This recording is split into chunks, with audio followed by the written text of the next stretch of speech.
Egypterne kom, da jeg var dreng og rev mit liv i to. Min mor og far i lænker. Soldaterne, der ler. Du så det, og det er sikkert det, jeg har set. Mor og far i lænker.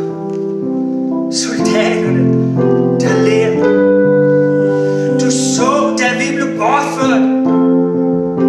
Og det er sikkert der, jeg har set dig.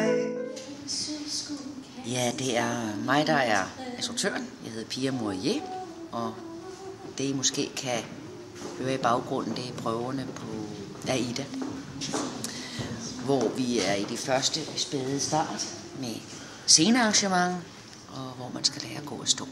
Hele min idé med Aida, det er, at da Aida foregår i Egypten for mange år siden med farve og de flotteste kostymer og sådan noget. Min idé er at smelte det hele sammen til en tidslomme, hvor vi er ude af tid og sted. Det vil sige, at når vi er i Egypten i farvestid, så er vi bag et tæppe, så det kun er skygge. Og lige så snart man kommer foran det her tæppe, så er vi i nutid, så er vi i 2011. Så er det været begge tidsalder. Jeg har set dig. Jeg har set dig. De ting du siger, du så engang er ikke det du ser.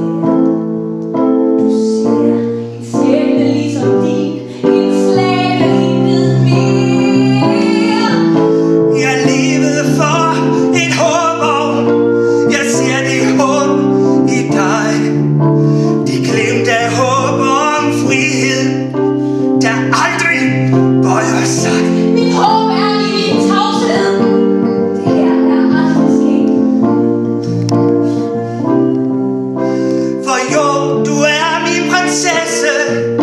Jeg ved, hvad jeg har set. Bare glem mig. Jeg har set dig. Bare glem mig.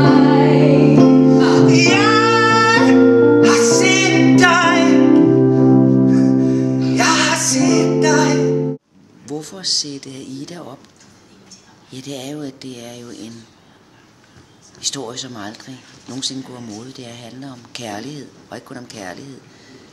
Det handler også om tolerance mellem mennesker. Acceptere hinanden, respektere hinanden, mellem tro og forskellige kulturer. Magt og intriger. Så vi har det hele, som vi havde dengang, og det har vi også nu. Så den er desværre evig aktuel. Og så er der nogle fantastiske sange.